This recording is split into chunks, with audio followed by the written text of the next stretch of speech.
Confesión Bautista de Fe de 1689. Capítulo 21. De la libertad cristiana y de la libertad de conciencia.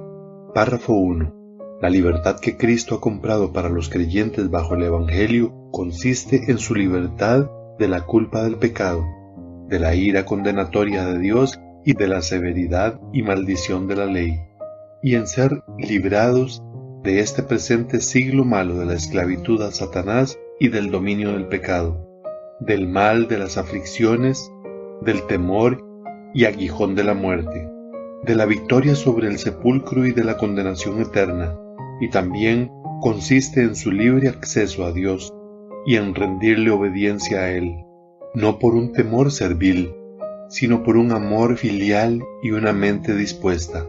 Todo esto era sustancialmente aplicable también a los creyentes bajo la ley, pero bajo el Nuevo Testamento la libertad de los cristianos se ensancha mucho más porque están libres del yugo de la ley ceremonial a que estaba sujeta la iglesia judía, y tienen ahora mayor confianza para acercarse al trono de gracia, y tienen una comunicación más plena con el Espíritu libre de Dios que ordinariamente tenían los creyentes bajo la ley.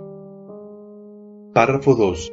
Solo Dios es el Señor de la conciencia, y la ha hecho libre de las doctrinas y los mandamientos de los hombres que sean en alguna manera contrarios a su palabra, o que no estén contenidos en esta. Así que, creer tales doctrinas u obedecer tales mandamientos por causa de la conciencia es traicionar la verdadera libertad de conciencia, y exigir una fe implícita y una obediencia ciega y absoluta es destruir la libertad de conciencia y también la razón. Párrafo 3. Los que bajo el pretexto de la libertad cristiana practican cualquier pecado o abrigan cualquier concupiscencia, al pervertir así el propósito principal de la gracia del Evangelio para su propia destrucción, en consecuencia destruyen completamente el propósito de la libertad cristiana, que consiste en que, siendo librados de las manos de todos nuestros enemigos, sirvamos al Señor sin temor, en santidad y justicia delante de Él todos los días de nuestra vida.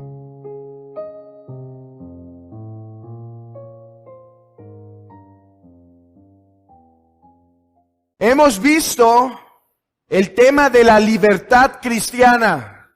El tema de la libertad cristiana, hermanos, es un tema amplio. Vimos la última vez 11 características de nuestra libertad cristiana. Pero ese gran tema de la libertad cristiana tiene una aplicación particular, la cual llamaremos libertad de conciencia. Y antes de introducirnos al tema, vamos a leer Romanos capítulo 14. Dice así Romanos 14. Recibid al débil en la fe, pero no para contender sobre opiniones. Pues uno cree que se ha de comer de todo, otro, el que es débil, come legumbres. El que come no menosprecia al que no come, y el que no come no juzga al que come, porque Dios le ha recibido. ¿Tú quién eres que juzgas al criado ajeno? Para su propio Señor está en pie o cae, pero estará firme, porque poderoso es el Señor para hacerle estar firme. Uno hace diferencia entre día y día, y otro juzga iguales todos los días. Cada uno esté plenamente convencido en su propia mente. El que hace caso del día, lo hace para el Señor. El que no hace caso del día, para el Señor no lo hace. El que come para el Señor come, porque da gracias a Dios. Y el que no come, para el Señor no come, y da gracias a Dios. Porque ninguno de vosotros vive para sí, y ninguno muere para sí. Pues si vivimos para el Señor, vivimos, y si morimos para el Señor, morimos. Así pues, sea que vivamos o muramos, del Señor somos. Porque Cristo para esto murió y resucitó, y volvió a vivir, para ser Señor así de los muertos, como de los que viven. Pero tú, ¿por qué juzgas a tu hermano? O tú también, ¿por qué menosprecias a tu hermano? Porque todos compadeceremos ante el tribunal de Cristo. Porque escrito está, vivo yo, dice el Señor, que ante mí se doblará toda rodilla y toda lengua confesará De manera que cada uno de nosotros dará cuenta a Dios de sí mismo. Así que ya no os juzguéis más los unos a los otros, sino más bien decidid no poner tropiezo u ocasión de caer al hermano. Yo sé y confío del Señor Jesús que nada es inmundo en sí mismo, mas para el que piensa que algo es inmundo, para él lo es.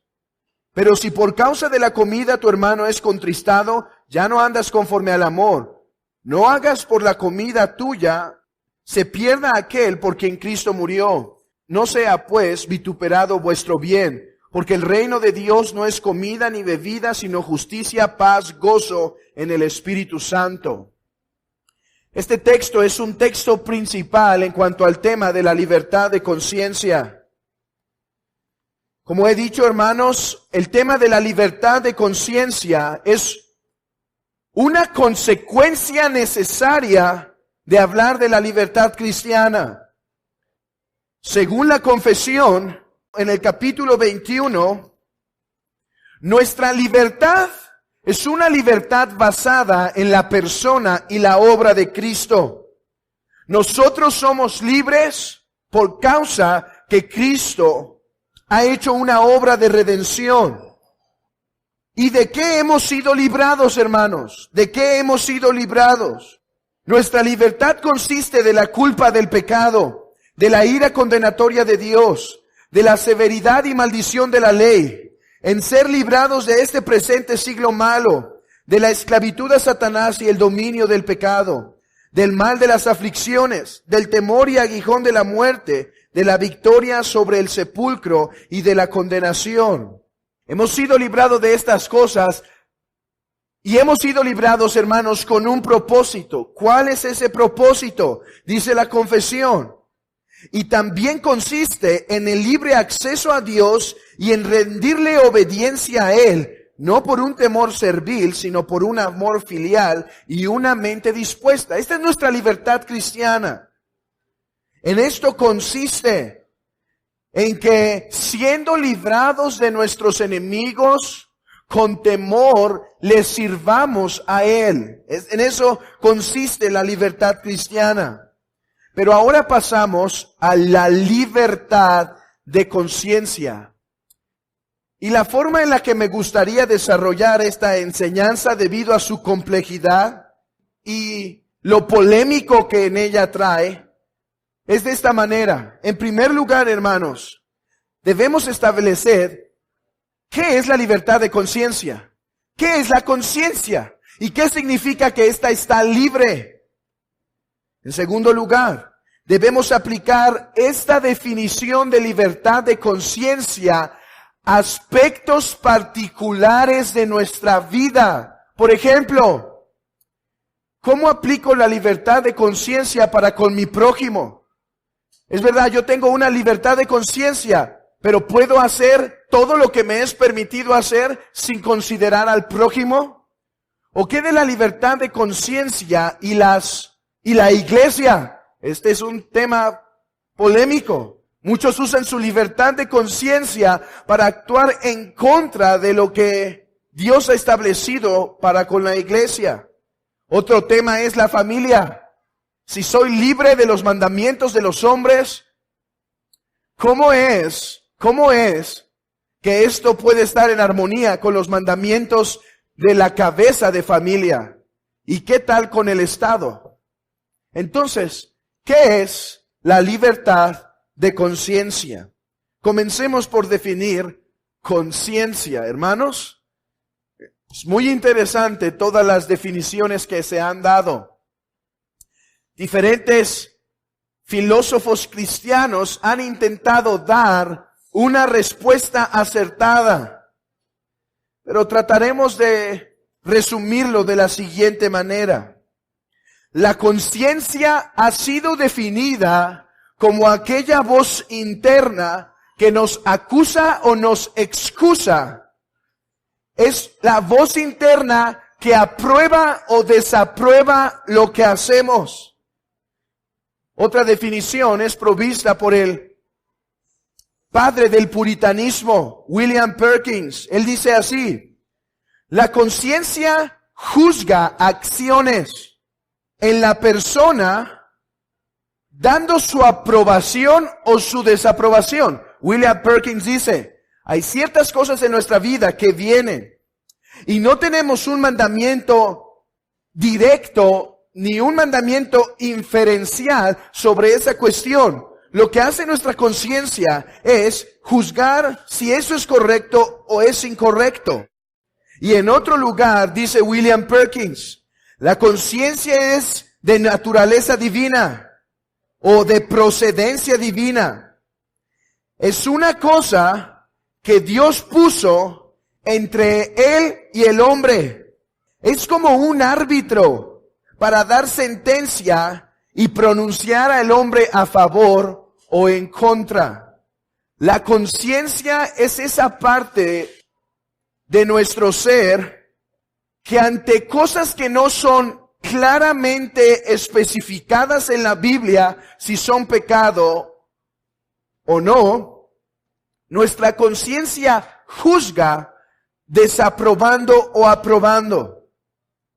¿De dónde proviene esta conciencia, hermanos? Esta conciencia proviene del ser hechos a la imagen de Dios. Dios ha puesto su ley en nuestros corazones. Por lo tanto, creyentes y no creyentes son capacitados para juzgar entre las cosas que se aprueban o desaprueban. Es esa parte interna de nuestro ser que hace juicio, Sin embargo, nuestra conciencia no es el juez final. No es el juez final que determina si algo es bueno o no. ¿Por qué? Los incrédulos pueden estar tan sumergidos en el pecado que sus conciencias han sido cauterizadas. O sea, pueden ver mal un asesinato, pero ya no ven por qué está mal. Están en una unión libre. Para ellos es normal. Y su conciencia puede no acusarles de ese estado en unión libre. Sí les acusa del asesinato, pero no de esa unión ilegítima. Pero no porque sus conciencias no les acusen, no significa que eso no es pecado para ellos. Por lo tanto decimos, la conciencia no es el árbitro o el juez final. Dios es Señor de la conciencia de creyentes y no creyentes. Pero ¿qué tal del creyente? Pues sabemos que la conciencia no puede ser el árbitro final de un incrédulo, porque su corazón pecaminoso tendrá a juzgar mal. Debido a que aunque tiene la ley en su corazón, la obra de la ley en su corazón, no tiene la ley escrita en el sentido redentor, según Ezequiel, Jeremías y Hebreos. Pero ¿qué de aquellos que tenemos la ley grabada en nuestro corazón? ¿Qué de aquellos que tenemos la circuncisión, no hecha a mano, sino hecha por el Espíritu de Dios? ¿Es la conciencia nuestro juez? No. ¿Por qué? Es verdad que somos redimidos. Es verdad que tenemos un nuevo corazón.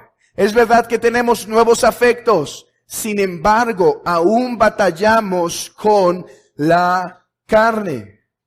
Un creyente puede ser desviado por sus pasiones a decir, me voy a casar con esa mujer. Es incrédula, sí, pero la voy a evangelizar. Y todavía viene con los pastores y dice, pastor, es que ¿quién le va a predicar el evangelio? No tiene a alguien más, solo me tiene a mí. Entonces, me voy a ser misionero y casarme con ella. Nos reímos porque sabemos que es verdad y esto ha pasado. Este joven tiene su juicio, bueno, estoy pensando que es un joven. Este cristiano tiene su juicio desviado debido a que sus pasiones en ocasiones todavía pueden gobernar su pensamiento y sus acciones. Entonces la conciencia ni del creyente ni del cristiano es el árbitro final. Hermanos, no estoy totalmente en contra de decir que el Espíritu del Señor te dirija o que ¿qué te dice tu conciencia? Haz lo que tu conciencia dice. No estoy totalmente en contra, pero debemos tener cuidado con ese dicho. Hermanos, la libertad de conciencia no es una libertad absoluta. ¿Qué quiero decir con que no es una libertad absoluta? No significa que he sido hecho libre para hacer lo que quiera. Por favor, respondan a esta pregunta. ¿Qué vimos la ocasión anterior? ¿Para qué hemos sido hechos libres? Para servir con corazón sincero, en plena certidumbre a nuestro Dios. Así que nuestra libertad de conciencia está gobernada por nuestra libertad cristiana. Y nuestra libertad de conciencia, por lo tanto, está sujeta a la palabra. Así que en cada ocasión que una persona se te acerque, hermano, y ponga ante ti una cuestión moral, no le preguntes en primer lugar, ¿qué te dice tu conciencia? Porque si tu conciencia no te acusa, está bien. No, hermanos, porque lo que puede estar haciendo está mal. Y su conciencia ya no está escuchando la voz de la palabra. Lo primero que se tiene que hacer con problemas morales de conciencia es, ¿qué dice la Escritura? Así dice el Señor. Oye, tengo libertad de conciencia para estar a solas en la casa de mi amiga. Pues tu libertad de conciencia está corrupta. Está corrupta. Porque eso no procede de la amonestación del apóstol Pablo de huir de la fornicación. Entonces, nuestra libertad de conciencia es una libertad gobernada por la palabra y los mandatos y la ley de Dios. Pero hay cuestiones mucho más complicadas. Hermanos, en eso no hay duda, ¿verdad? La ley de Dios, su palabra, es lo que nos gobierna. Pero hay en algunas cuestiones donde, aunque la Biblia se puede aplicar a diferentes puntos, no obstante, hay cuestiones que se llaman grises. Hay cuestiones que se les llaman grises. ¿Qué en cuanto a eso? Lean conmigo el párrafo 2 de la confesión. ¿Qué implica nuestra libertad de conciencia? Párrafo 2. Solo Dios es el Señor de la conciencia y la ha hecho libre de las doctrinas y los mandamientos de los hombres que sean en alguna manera contrarios a la palabra o que no estén contenidos en esta. La libertad de conciencia implica, en primer lugar, cuestiones doctrinales y cuestiones de práctica. Debemos decir, como Lutero dijo, que al menos que se nos convenza por medio de las Santas Escrituras, o usando la terminología puritana, o por buena y necesaria consecuencia, no creeremos ni nos retractaremos de nuestras posturas, porque hacer algo contrario a eso es ir contra la conciencia. Y ¿sabes qué, hermano? Tú no eres dueño de tu conciencia. Dios es dueño de tu conciencia. ¿Qué quiero decir con no debemos creer nada contrario? Si alguien viene aquí y dice, ustedes deben creer que Jesucristo no es Dios, debemos rechazarle, porque la Biblia dice claramente que que Jesucristo es Dios de Dios, igual al Padre en deidad. Entonces, no podemos creer algo que contradice la Biblia, pero también debemos creer todo lo que procede de la buena y necesaria consecuencia. ¿Quién cree en la doctrina de la Trinidad? Muy bien. Porque si no estamos tratando un tema mal, vamos a hablar de la doctrina de la Trinidad. Hermanos, no hay ningún texto en la Escritura que diga la palabra Trinidad. pero la confesamos y no la creemos como opcional para la conciencia. Oye, ¿sabes qué? Mi conciencia me dice que no debo creer la doctrina de la Trinidad porque no hay un texto que diga la doctrina de la Trinidad. No solo debemos creer lo que está explícitamente contenido en la Escritura, sino lo que procede de la buena y necesaria consecuencia. La Biblia enseña que hay un solo Dios, pero que este solo Dios es 3 personas. Cada una de estas personas es igualmente Dios. Estamos obligados, no tenemos libertad de conciencia para creer eso o no creerlo. ¿Por qué no tenemos libertad de conciencia para eso? Hermanos, porque el Señor es amo de nuestras conciencias y Él determina lo que creemos y lo que no creemos. Solo debemos creer dogmáticamente lo que la Biblia enseña. Esto pone en un correcto lugar nuestra confesión. La Confesión de Londres, nosotros la exponemos porque creemos que es un fiel resumen de lo que la Biblia enseña. Pero esto no quiere decir que alguien para entrar a la iglesia tiene que tomar este libro y decir, sin leerlo y decir, creo todo lo que está aquí. No es eso, es más. El hermano Joseph y yo diferimos en un punto de la confesión cuando dice que el Papa es el anticristo. No creemos, según la postura amilenial, la escatología amilenial, no creemos que el Papa del tiempo de Lutero, del tiempo de Juan Calvino y del tiempo de los puritanos era el anticristo. Sí era pero no era el anticristo. Eso no quiere decir que porque la confesión dice que el Papa en el que ellos tenían era el anticristo, entonces, por lo tanto, nosotros no debemos creer eso y no otra cosa. No. La Biblia es nuestro Señor, Dios es nuestro Señor de la conciencia a través de la Biblia. Así que ser libres o nuestra libertad de conciencia implica en primer lugar creer lo que Dios ha revelado explícitamente y por buena y necesaria consecuencia. Pero hay algo más. Tener libertad de conciencia es ver como obligatoria práctica, ver como práctica obligatoria solo lo que la Biblia demanda como obligatorio.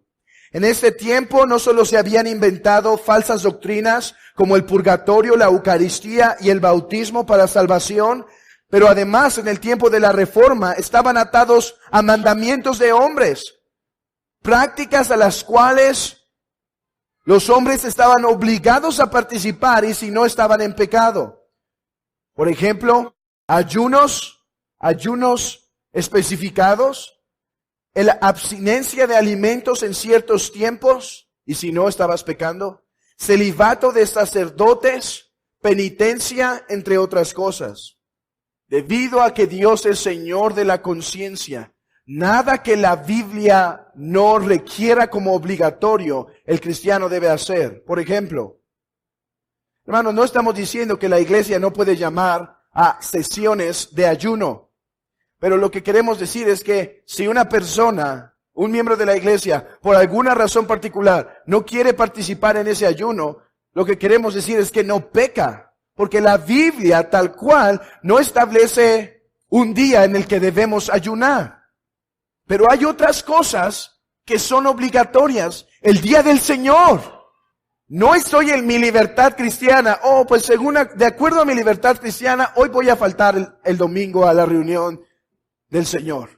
Es libertad cristiana, no estoy atado a mandamientos. Es verdad, hay ciertos aspectos del día de reposo del cual ya no estamos atados porque pertenecían a una sombra ceremonial del antiguo pacto, pero seguimos atados a reunirnos un día en 7, el día del Señor, el día domingo, para adorar al Señor. Y antes de pasar a estos temas grises, permítanme darles, hermanos, dos cosas que los creyentes deben hacer con su libertad de conciencia y los líderes deben hacer con la libertad de conciencia. En primer lugar, dice la confesión, Así que creer tales doctrinas o obedecer tales mandamientos por causa de la conciencia es traicionar la verdadera libertad de conciencia. O sea, los miembros de la iglesia deben tener basada su fe y práctica en las Escrituras. Hacerlo simplemente por una fe ciega es traicionar la libertad de conciencia que Dios nos ha dado. Por eso las iglesias no nos pueden atar diciendo, si te vas de mi iglesia por causa de la doctrina, Dios ya no te va a recibir en algún lugar.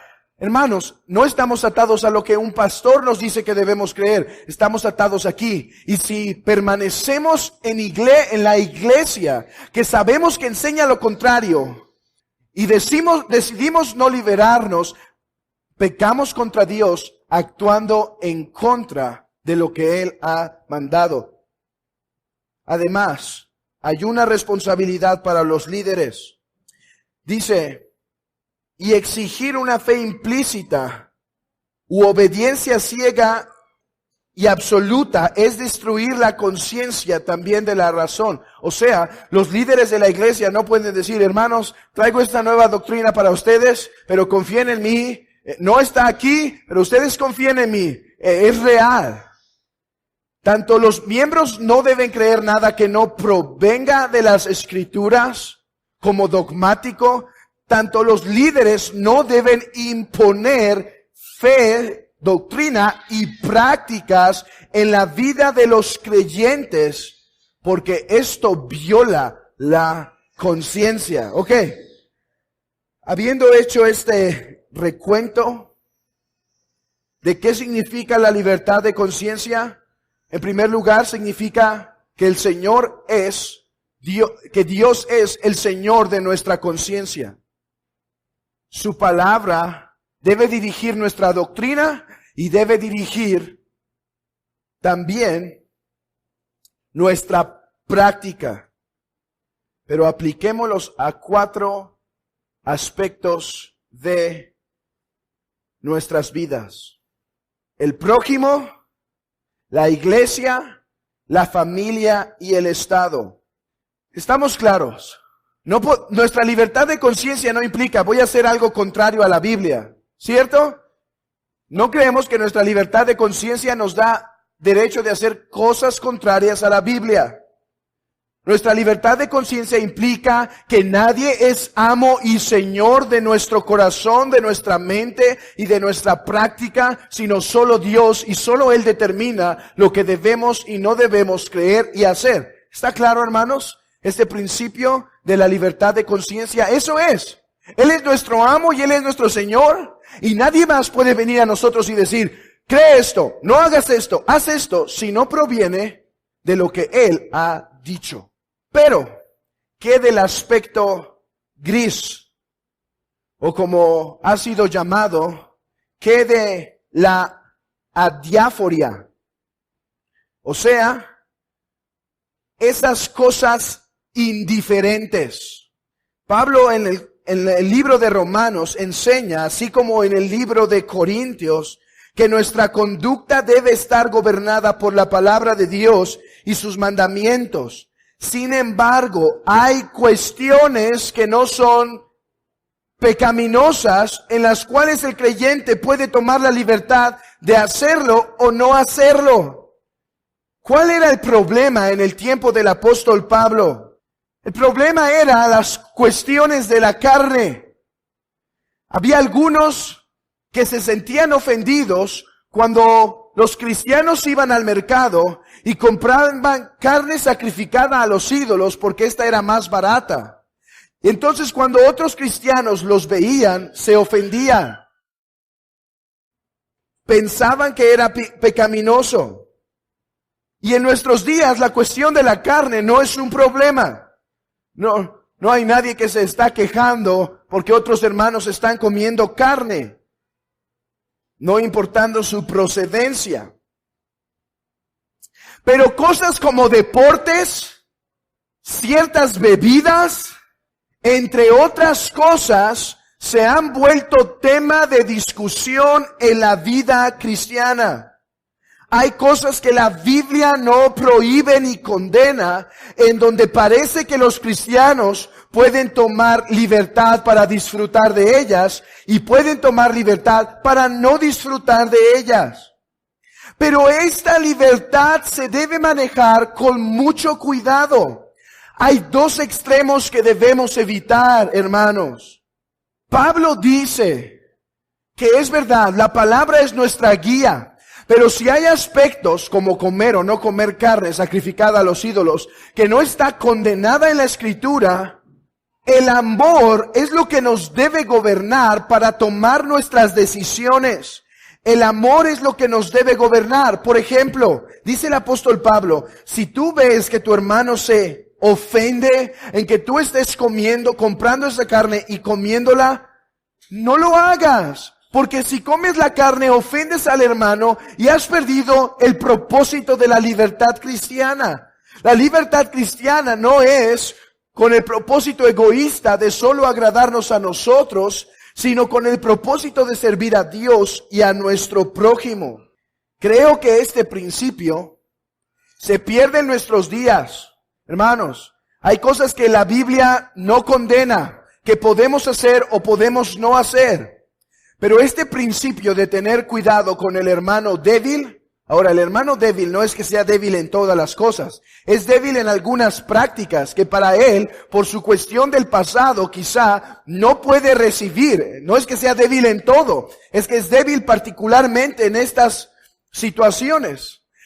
Hermanos, esto debe dirigirnos en cómo tomamos nuestras libertades. Esto se pierde hoy en día en los medios sociales, donde cristianos, con el propósito de exhibir cuán libres son ellos en su fe, cuán maduros son, para demostrar que ellos no son el hermano débil, toman foto tras foto de todas sus libertades, no importando que otros puedan ofenderse, puedan confundirse, no puedan entender, hermanos. Todos venimos de diferentes contextos y para algunos, el tomar ciertas cosas, el ver ciertas cosas, será cuestiones que no siempre será una cuestión pecaminosa.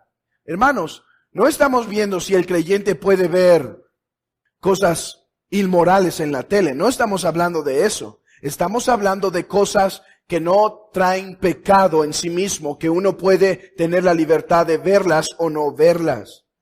Pablo dijo, no comas la carne. Si esto va a hacer tropezar al hermano, ¿qué te cuesta abstenerte de eso? ¿Estamos de acuerdo con esto, hermanos? El amor debe gobernar nuestras prácticas. Debemos tener cuidado. Si tú dices, ok, la Biblia no condena esto, la Biblia da libertad en esto, decido practicarlo, está bien. Nadie puede venir a ti y decirte, no, está mal. Eso sería ponernos como señores de tu conciencia y eso es violar la bendición que el Señor nos ha dado.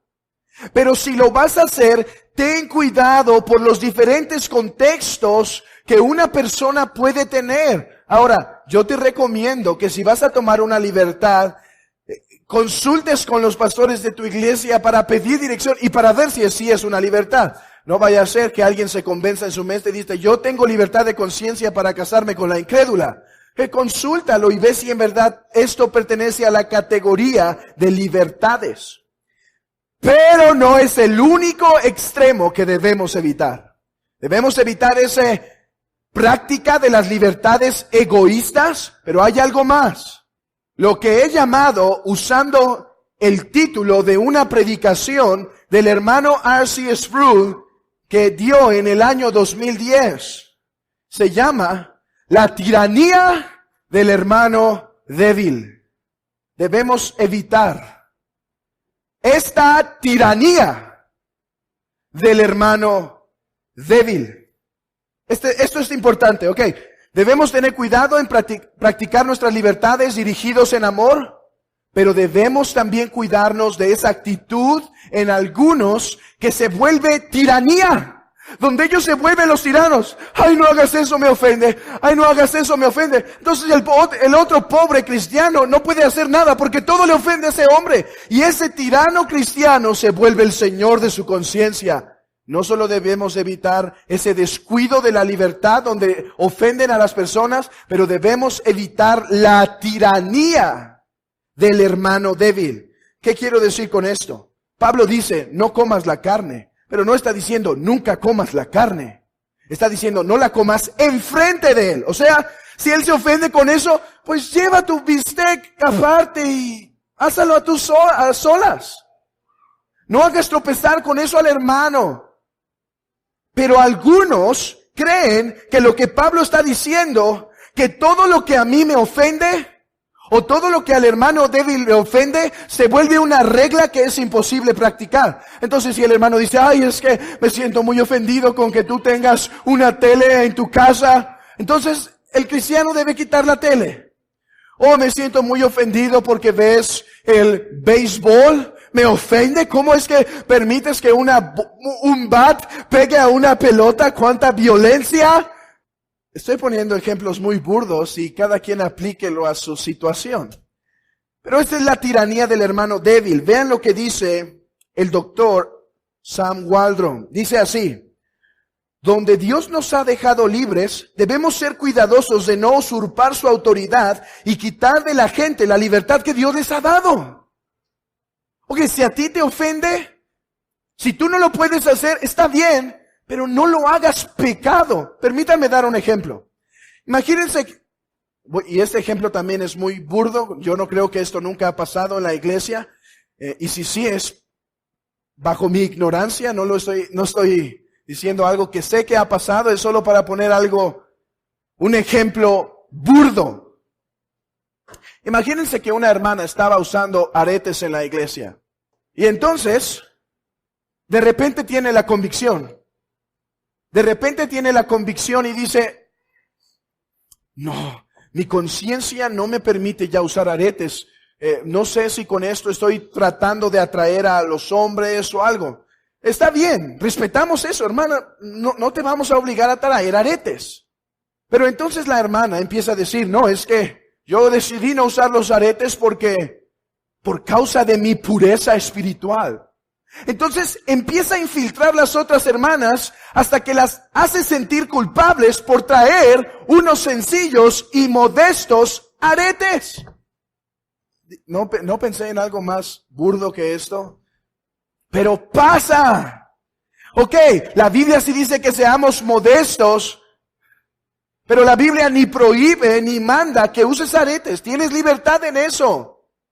Ok, la Biblia sí manda que seas modesta en tu vestir, hermana, pero no te obliga ni a usar pantalón ni falda. Aquí el estándar de santidad no es la falda. Con que tu porte sea modesto, agradas al Señor. Si alguien se siente culpable porque no trae la falda o porque trae el pantalón, es porque algo se está volviendo señor de sus conciencias. Dice R.C. Sproul, hay quienes leen estos pasajes como si la Biblia requiriera que los cristianos no deben hacer cualquier cosa que alguien considere errónea. Dice, eso sería ser esclavos. Eso sería romper la libertad de conciencia. Si alguien se tropieza, hermanos, si alguien dice, ok, yo no estoy de acuerdo con esa práctica, que él no la practique. Pero eso no significa que la persona pueda tener esa libertad de hacerlo o no hacerlo en su casa. Eso no es hipocresía. Algunos dicen, ay, eso es ser hipocresía. No, eso es tener cuidado con el hermano débil de Romanos 14, de Romanos 15, de 1 Corintios. Si el hermano se tropieza, pues no lo hagas enfrente de él. Hipocresía sería que él estuviera viendo el béisbol, no sé cuándo son las ligas del béisbol, pero estuviera viendo la liga del béisbol y el público estuviera diciendo, ay, esos pecadores que ven el béisbol. Eso sería hipocresía. Pero si él lo hace en privado, porque quizá algún hermanos, esto es burdo, no creo que alguien de aquí tenga pero se ofende porque alguien ve el béisbol. Pero si el hermano lo decide hacer en privado para no ofender, está bien, así debe ser. No vamos a obligar a los otros a practicarlo porque entonces ya violamos su conciencia. Cuando alguien empuja a otros a hacer ciertas prácticas que para ellos no están bien, ellos pecan contra Dios porque en su corazón eso está mal y lo hacen por la presión o cualquier otra situación. Debemos también tener cuidado con eso. Estos son los dos extremos que deberíamos evitar. Pero algunos, hermanos, algunas denominaciones obligan a sus pastores a firmar documentos diciendo, nunca tocaremos una copa, nunca haremos esto. Y ellos dicen, es que hacemos esto porque aunque sabemos que tomar una copa no está mal, evitamos que vayan a caer en la borrachera. Ok, entonces prohíbeles la intimidad, pueden caer en lujuria. Prohíbeles que coman, pueden caer en la glotonería. Prohíbeles que descansen, pueden caer en la holgazanería. Somos libres para andar en Cristo. No somos cabritos puestos en una reja que en cualquier momento que lo suelten, ¡pum!, va a correr. Somos ovejas que pueden gozar de lo que el Señor nos ha dado y debemos gozar de ello en abundancia, con acción de gracias. Pablo dice a Timoteo, el Señor nos ha dado todas las cosas en abundancia para que las disfrutemos. Ahora, si un hermano viene a ti y para ti es una ofensa el béisbol, pero andas preguntando a todos, ¿ves el béisbol? ¿Ves el béisbol? ¿Ves el béisbol? Y te estás tropezando todo el tiempo, eso no es culpa de los hermanos, eso es tu culpa. Si para ti algo te ofende, y te ofendería mucho saber que tal hermano lo hace, pues no lo preguntes. Si la Biblia le permite hacerlo, ¿para qué le preguntes si te va a ofender? Hermanos, y nuevamente estoy hablando de cuestiones grises, no de mandamientos de Dios. ¿Está claro esto, hermanos? No sé cuánto tiempo llevamos, pero estoy en mi libertad de conciencia de usar otros 15. Así que espero no ofender a nadie. Ok, vamos a terminar, hermanos, aplicando estos principios a la iglesia. Esto es en cuanto al prójimo, no debo hacer algo contra mi prójimo que le ofenda. Ahora vamos a aplicarlo en cuestiones de la iglesia. La iglesia no tiene ninguna autoridad de requerir fe en doctrinas que no provengan de las Escrituras o requerir obediencia en mandamientos que no provienen de la Biblia. Pero debemos ser cautelosos en esto porque algunos se van al extremo. Al mismo tiempo que Pablo dice que no hay hombres en la iglesia que puedan tomar señorío de nuestras conciencias, al mismo tiempo Pablo, el autor de Hebreos, en Hebreos dice que debemos sujetarnos a los pastores, andar en sus pasos, imitar su fe. Esto no quiere decir anarquismo en la iglesia, esto quiere decir protección con los mandamientos de los hombres. Pero si, por ejemplo, si los pastores de la iglesia consideran bueno tener una reunión de estudio los viernes en la tarde y tú puedes asistir, no estás haciendo buen uso de tu libertad de conciencia que dices, ok, puedo ir, quiero ir, pero como quiero demostrar que no soy esclavo de nadie, no voy a ir. No es eso la libertad de conciencia ni cómo debe ser usada. Los pastores tienen autoridad para dirigir a la iglesia, para guiar a la iglesia, para enseñar a la iglesia. Ahora, si tú no puedes venir a esa reunión, no implica que porque no vengas pecas. Esa es la diferencia. Pero la libertad de conciencia en la iglesia debe ir acompañada de una sumisión, un amor al liderazgo y los pastores que han sido puestos. Algunos han dicho esto. ¿Sabes qué, hermano? Ustedes se tardan mucho en ordenar pastores. Se tardan mucho y demás. Entonces, en mi libertad de conciencia, rechazo la membresía de ese lugar para irme a plantar una iglesia en otro lugar. ¿Tu libertad de qué? Esa puede ser una libertad, pero no es la libertad de conciencia que la Biblia habla. Dios puso a la iglesia como aquella representante en la tierra que valida el llamado interno del corazón de los hombres. Dios puso a la iglesia en Hechos capítulo 13 para imponer las manos en Pedro y Bernabé, para enviarlos a la obra del ministerio. Tu libertad de conciencia no es levantarte en contra de lo establecido en los principios bíblicos de la iglesia. Tu libertad de conciencia sí es huir de doctrinas como el purgatorio, que no pueden ser comprobadas aquí. De huir de la doctrina de la penitencia, que no pueden ser comprobadas aquí. Pero tu libertad de conciencia tampoco implica, caramba, como no me gusta la disciplina, mejor tengo la libertad de irme a otra iglesia donde no practiquen disciplina. ¿Tu libertad de qué? Ahora, entramos a un punto delicado, porque nuestra misma formato de membresía dice que si tú te quieres transferir a otra iglesia estás en tu derecho. Entonces, ¿qué estoy diciendo con esto? Es verdad. Nadie está casado con esta iglesia. En el sentido legal, todos estamos casados en nuestro corazón con nuestra iglesia. Pero en el sentido legal, hermano, si algún día quizá tu doctrina en algún punto cambia, tienes libertad de ir a una iglesia que enseñe más semejante a ti. Pero vean esto, a una iglesia. Si tienes libertad para hacer ese cambio, pero tiene que ser iglesia.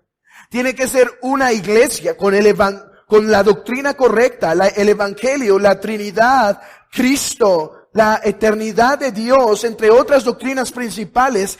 Y tiene que ser no solo una iglesia con doctrina pura, sino con práctica pura. Hermanos, ¿quién recuerda las 3 características de una iglesia para que un lugar sea llamado iglesia? ¿Quién recuerda las 3 características?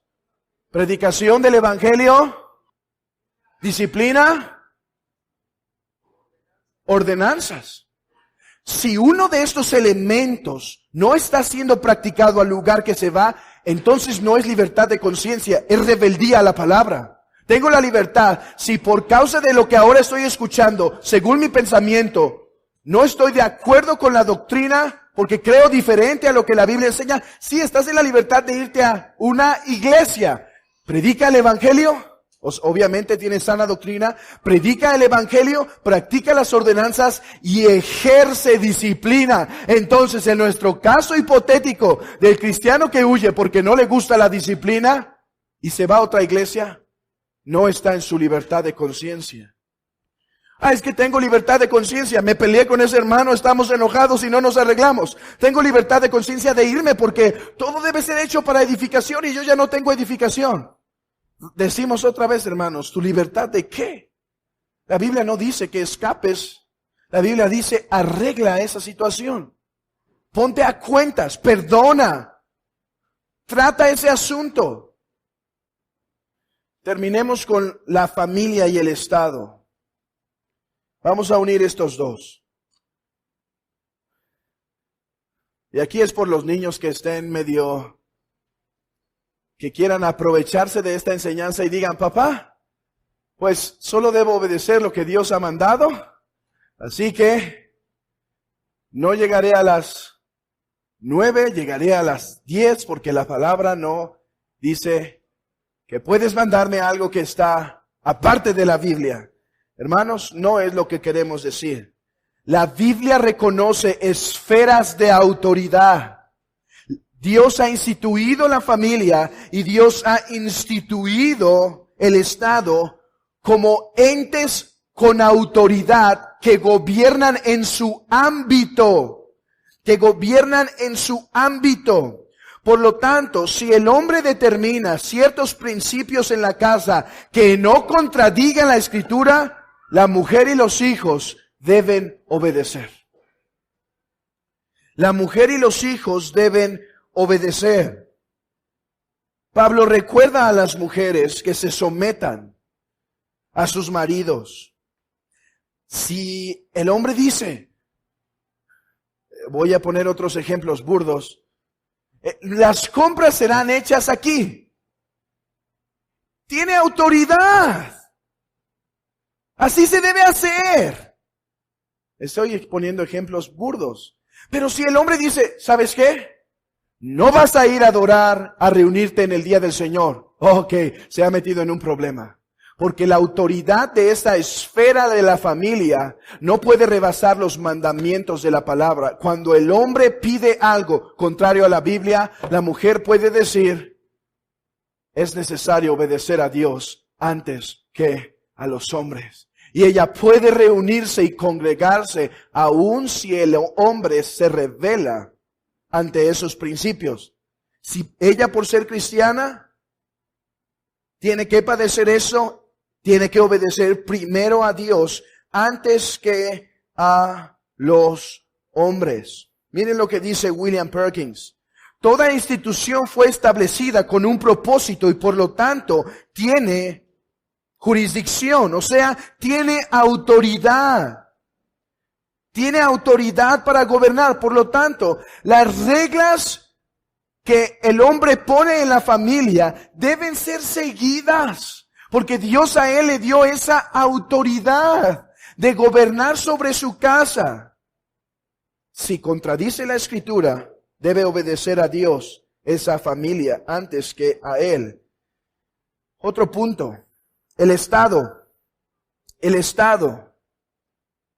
William Perkins divide entre tres, hablo mucho de William Perkins porque él fue el teólogo de la conciencia.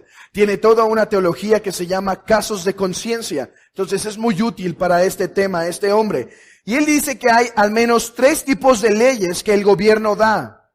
Leyes que repiten mandamientos morales. La ley de Dios dice, no matarás. Muchas leyes morales, constituciones y demás, dice que no debes asesinar. ¿Debemos obedecer esa ley? Sí, porque es un reflejo de la ley moral. Pero hay otros tipos de leyes que no son un reflejo tal cual de la ley moral de Dios. Son leyes que ponen para andar en armonía. William Perkins pone el ejemplo de los impuestos. Y hay otro tipo de leyes que son leyes ambiguas. No pone ningún ejemplo aquí. No sé en realidad de qué está hablando William Perkins, pero no sé, pensando en este ejemplo, se me vino esto a la mente. Obedecer el semáforo a las 12 de la noche cuando la calle está sola y quedarte parado es peligroso. ¿Tenemos el derecho a pasar ese semáforo con precaución o pecamos contra Dios por no obedecer el rojo? Puede ser que estas leyes son la tercera categoría de las cuales William Perkins dice, podrías desobedecer a la ley, esa ley sin pecar contra Dios, pero a expensas que si te atrapa la ley deberás pagar. No, hermanos, no estoy hablando de otras cosas como impuestos y todas las demás leyes. Vean el ejemplo que estoy dando, no vayan a agarrar a alguien y decir otro tipo de conclusiones. William Perkins es más, esto ni es autoritativo, es mi conclusión que sacaba mientras manejaba la mañana hacia acá. Puede referirse quizá a ese, ahora no había semáforos en el tiempo de William Perkins, lo hace todavía más complicado, pero quizá era un tipo de regla así. Una ley de un semáforo que a las 12 de la noche es más peligroso quedarte parado ahí que seguir. Pero si te atrapan, debes estar dispuesto a pagar. No sé, es ambiguo, pero miren lo que dice la Confesión de Westminster, párrafo 4. Este párrafo no está en nuestra confesión, lamentablemente, es muy útil. Aquí prefiero en este texto la Confesión de Westminster, en este particular. Dice, los que bajo el pretexto de libertad cristiana quieran oponerse a cualquier poder legal o a un lícito ejercicio, sea civil o eclesiástico, resisten la ordenanza de Dios. Si la ley ha mandado algo, si la iglesia ha mandado algo, si la familia ha mandado algo, se debe hacer. No hacerlo es resistir a Dios. Es resistir a Dios. Los que publican tales opiniones o mantienen tales prácticas que son contrarias a la luz de la naturaleza o a los principios conocidos del cristianismo, ya sea que se refieran a la fe, a la adoración o a la conducta o al poder de la santidad, tales opiniones o prácticas erróneas, ya sea en su propia naturaleza o en la manera en la que se publican o las sostienen, son destruidas para la paz externa y el orden que Cristo ha establecido en la iglesia. Hermanos, no estamos permitidos hacer una justicia oponiéndonos a la ley.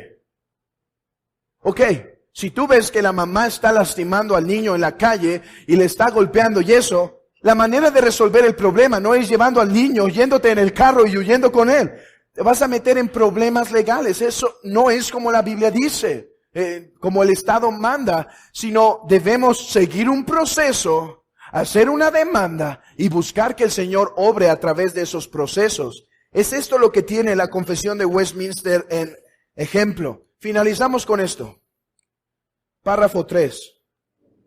Los que bajo el pretexto de la libertad cristiana practican cualquier pecado o abrigan cualquier concupiscencia, al pervertir así el propósito principal de la gracia del Evangelio para su propia destrucción, en consecuencia destruyen completamente el propósito de la libertad cristiana, que consiste en que siendo librado, de las manos de todos los enemigos, sirvamos a Dios sin temor en santidad y justicia delante de Él todos los días de nuestra vida. Hay cosas que podemos disfrutar, que debemos hacer con cuidado para no tropezar al hermano débil, pero recordemos que el propósito de nuestra libertad de conciencia es que sin temor sirvamos a nuestro Señor.